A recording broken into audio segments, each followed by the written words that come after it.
Hi, this is Jim Barnes, and as you know, I've got an intention of improving my home so that it consumes, well, it makes as much energy as it consumes. I'm going to call it a net zero energy home. And in order to make that happen, the first step along the way is to have an energy audit. And so I've hired Ric Evans from Paradigm Energy Services to diagnose the problems in my home and prescribe a remediation for it. And so that I can then have a really efficient home with the intention of being as little as zero energy. So Rick, thanks a lot for coming. Absolutely, looking forward to it. It's going to be a great video, going to be a great opportunity for us to make big improvements to the home.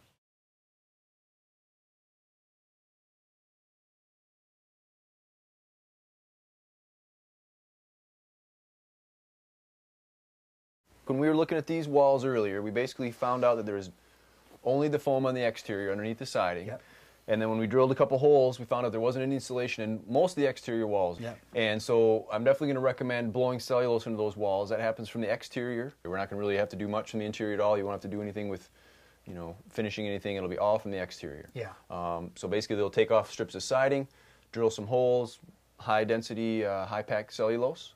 You know, make sure we can hit every cavity. You're going to have to do that below and above every window, door, that type of thing. Sure. You know, most of the above grade walls, we're looking at around, you know, $1,100 to $1,200 cost. But that was going to save over $200 a year, about $220 a year. Okay. So that had a payback of just over 5 years, so under 6 years. All right, well, one of the things on our way down to the basement I want to talk about too is we found out that a lot of your exterior doors, even though this is a buffered area, yep, obviously that door out there is anything but sealed, and none of this area out here is insulated. But with these doors, I mean, these are hollow core doors, right, uninsulated doors, and then they do have some weather stripping, so that's good. That's going to help with some of the air filtration, and it does have a sweep that doesn't look like it's an incredibly effective sweep. So I'm going to recommend a new insulated steel door. The front door is a cool old door, so whether or not you replace it, I mean, it's got some neat glass in it and whatnot. I would probably recommend weatherizing it if you don't want to replace it altogether. Yeah. And even actually, when I was talking about weather stripping on doors, weather stripping on windows is another huge thing too. You know, at the bottom of the windows where the window is actually closed, at the top and on the sides, quite often that's a great spot to get some new weather stripping, because that's a thing that, you know, after 20 years, those seals go bad as well. Pretty simple, cheap, $5 at the hardware store. Right. Slap some new stuff down so you can feel it when you push that window down. There's a little bit of a sponge to it when it's pushing it down. If windows don't have locks like this, you know, adding locks, window locks, so that they really do seal in the wintertime, all makes a huge difference. So yeah, so this is definitely, there's lots of stuff that we can do down here with the uninsulated rim and band joists. This is a good shot here of showing us the floor is fairly warm, but then how much colder the rim and band joist and the concrete wall are. One of the best paybacks, and it is really common, is the foundation walls. With these being concrete, and as you can see, the rim and band joists are all exposed as well. So basically you've only got an 8-inch block, and concrete only has a, you know, insulation of about 0.1 per inch. I mean, it's really, really nominal. It really allows heat and moisture to come through very, very easily. It's best to insulate on the exterior, but obviously at this point of the home, it'd be a lot of digging. Right. So typically, in retrofit cases, we wind up insulating from the inside. I would recommend either a spray foam or a blue board or rigid foam of some kind.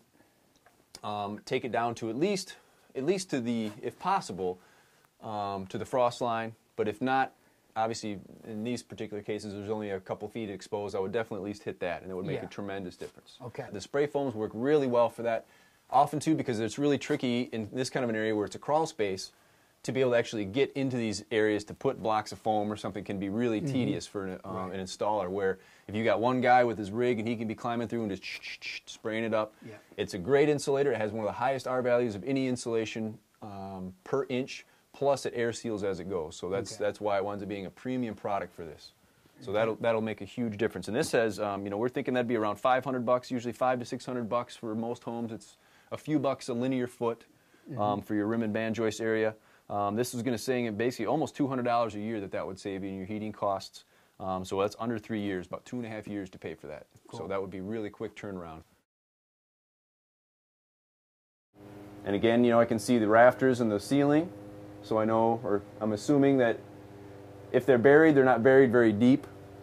that's called thermal bridging. Yep. So there's that cold or warm air, whatever it winds up being seasonally, is going to be transferring through that framing.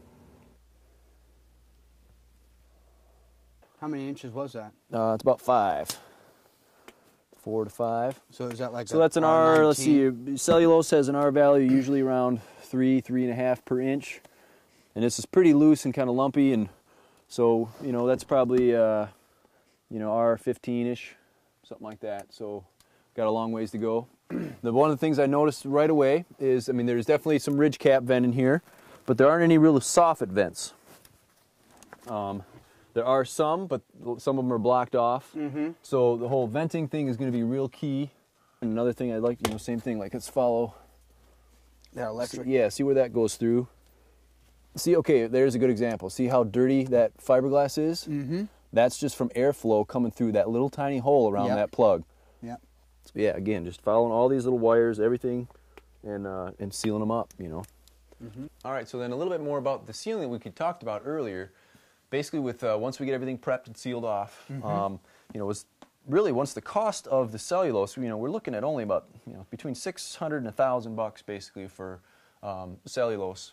We have a few different areas of the attic that have different amounts of cellulose. So once you kind of average those out, we're probably about 5 to 6 years to pay that $1,000 back. All right, let's go ahead and get this blower door hooked up then.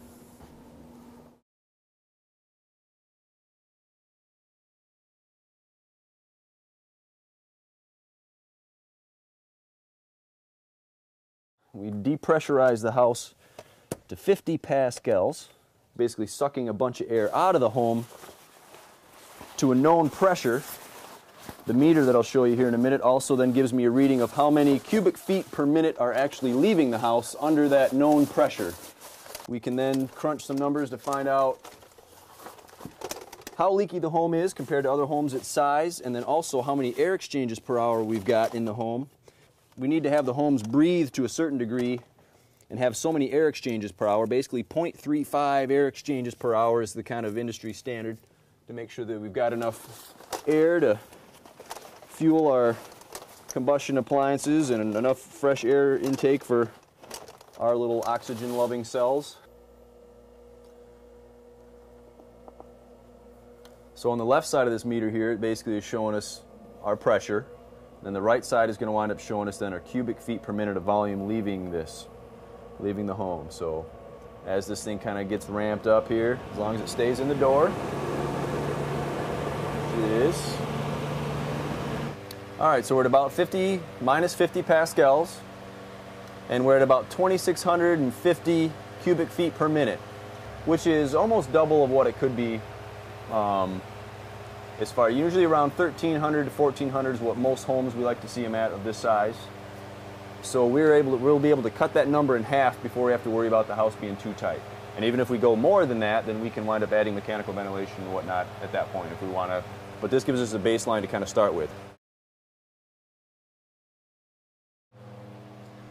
So once I've taken my blower door readings, it doesn't even really matter anymore if it's right at 50 pascals or not. It can do its own thing. It's just basically creating that negative pressure is still there.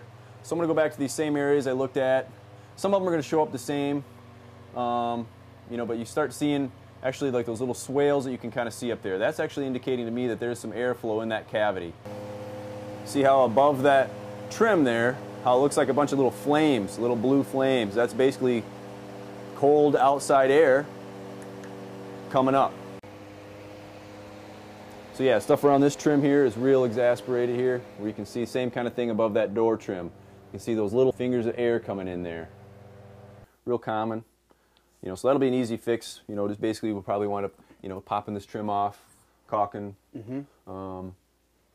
Pretty simple stuff mostly. The simple version is just to caulk them in place. Right. And once you've done a lot of the other improvements, what we can do is I can come back and we can put the blower door on again, see how that sits. If we really want to make some additional improvements, quite often what we can do and see some huge improvements is popping off the trim, pulling out whatever insulation's there, if anything, and then using that window foam that's going to expand, but not so much that you can't open your windows. That's kind of a key factor. But popping these off, putting that foam in there, letting it dry, skimming that down, putting these back up. Okay. And a lot of times people, if they want to change out their trim and whatever, that's a great time to do that. Or you can really carefully remove this trim and probably reuse the same trim. That was the other thing that I definitely recommend is weatherizing that attic access. They're real common. They can sometimes equate to 10-15% of the overall air infiltration. And that's of a relatively tight house. Here you've got bigger air infiltration issues. Right. But once you take care of some of those, this is going to be another key factor.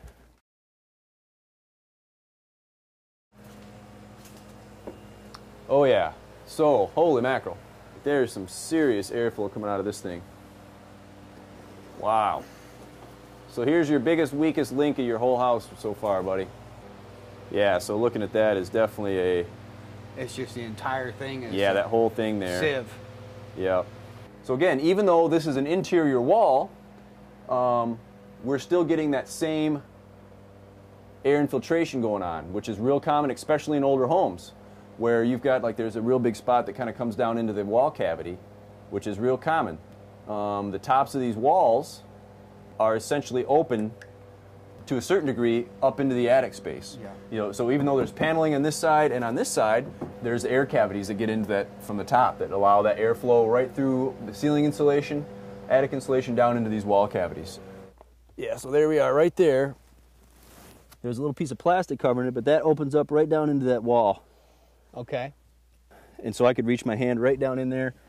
That's the wall cavity. It goes all the way down. So that's wide open up here. And again, this is one of the areas we found from the attic area, as well as under the blower door with the infrared, that this whole area in particular was really, really leaking. Yeah, all those gaps up there, completely exposed from the top. So we're going to need to expose all of that, and then in order to encapsulate it, whether it be chunks of blue board, spray foam, a lot of different ways that we can do that, and then we can cellulose over the top of all that and completely bury it. When we look at the whole picture, what's kind of great about this is we look at the whole picture, everything adding up, we're looking around $4,000 to $5,000 for every single, with the exception of some of the labor involved in some of the prep work. Right. So that might add, another $500,000. It's hard to say if you're going to do some of it yourself or have a weatherization specialist work on that. You'll have to get a quote from them. But that's kind of, we're looking at an overall payback, between 5 and 6 years. Maybe even 7 or 8 if you add the labor in there as well, which is a pretty good return on investment. When you're going to be saving, this has a saving almost $800 a year in your heating costs. Well, keep me in the loop of your improvements for sure, and I'm excited to hear how it all goes. Yeah, I am too, man. All right, great. Cut.